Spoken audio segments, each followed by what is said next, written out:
Les déboires du milliardaire camerounais en Afrique du Sud selon Bruno Bidjan. Le fait du jour de ce mardi s'intéresse à un homme qui défraye la chronique au Cameroun et même en Afrique en ce moment. Il n'aime pas trop quand on parle de lui dans les médias et ceux qui le côtoient disent qu'il a une sainte horreur des journalistes car pour lui, l'argent n'aime pas les bruits.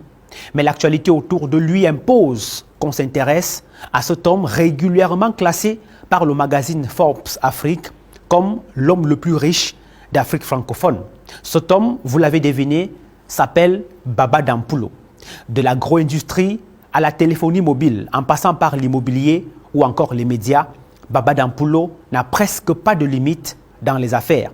Avec un peu plus de 30% de parts, Baba Dampulo est le plus gros actionnaire camerounais du troisième opérateur local de téléphonie mobile, Nextel, concurrent des géants MTN et Orange. Il est aussi actionnaire de la Sodecoton avec 11% des parts. L'homme détient par ailleurs des parts dans la Cameroun Tea Estates et aux aéroports du Cameroun, les ADC. Et pourtant, il est encore plus riche en dehors de son pays, le Cameroun. Au Nigeria et surtout en Afrique du Sud, il a investi dans l'immobilier, les centres commerciaux, dont la fameuse Marble Towers à Johannesburg. Construit en 1973, cet immeuble est un véritable bijou de 152 mètres de hauteur avec 32 étages. C'est la troisième tour la plus haute de l'Afrique du Sud et la sixième en Afrique. Il y possède également une compagnie aérienne régionale dénommée Star Away Airlines.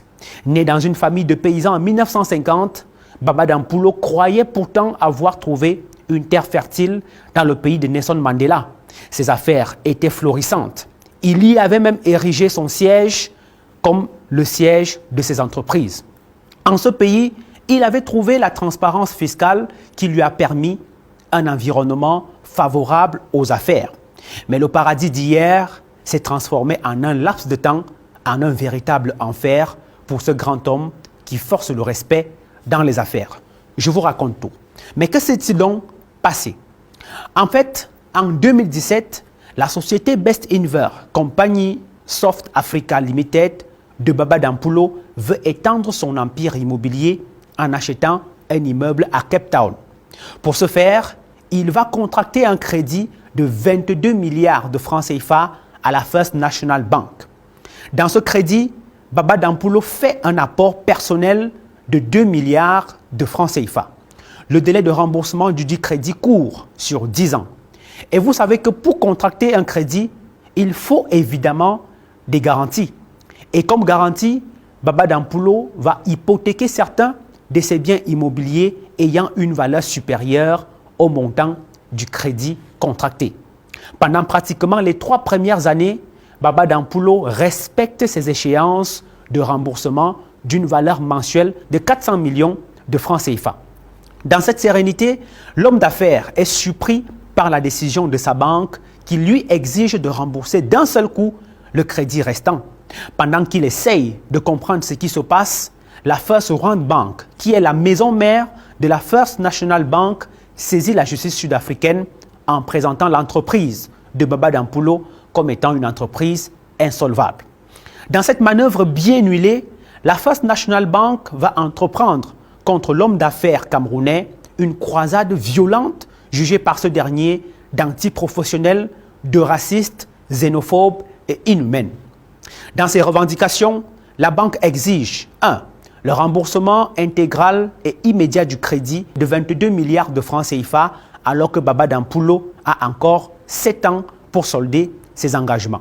2. La signature des documents complémentaires de garantie qui n'ont aucun rapport avec le dossier initial. Et 3.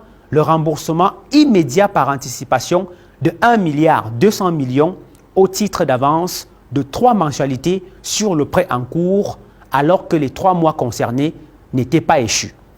Pris dans ce piège, Baba Dampulo propose à sa banque, avec qui il a de très bonnes relations depuis 2013, qu'il veut procéder à une levée de fonds pour rembourser sa dette. Chose curieuse, la banque s'y oppose. Et là, Baba Dampulo comprend que sa banque veut faire main basse sur son important patrimoine immobilier.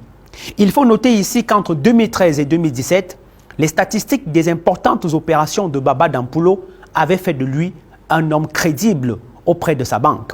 La First National Bank avait davantage été séduite par le montant des loyers mensuels que Baba Dampulo percevait, soit 800 millions de francs CFA par mois.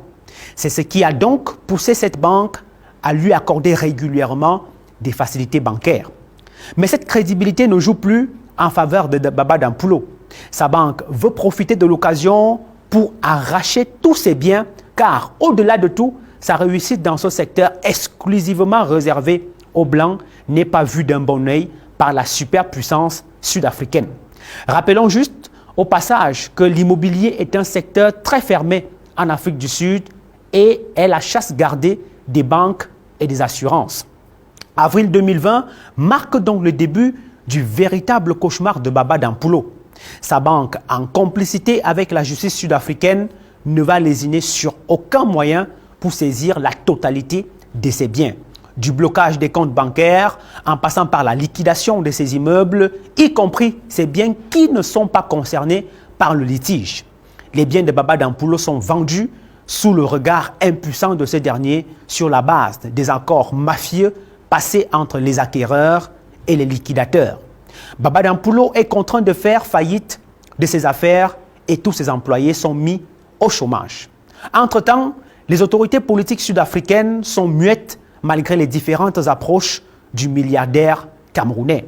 Et pourtant, il suffisait juste de vendre un seul immeuble de Baba Dampulo pour recouvrir 2 fois plus le montant prêté à la banque.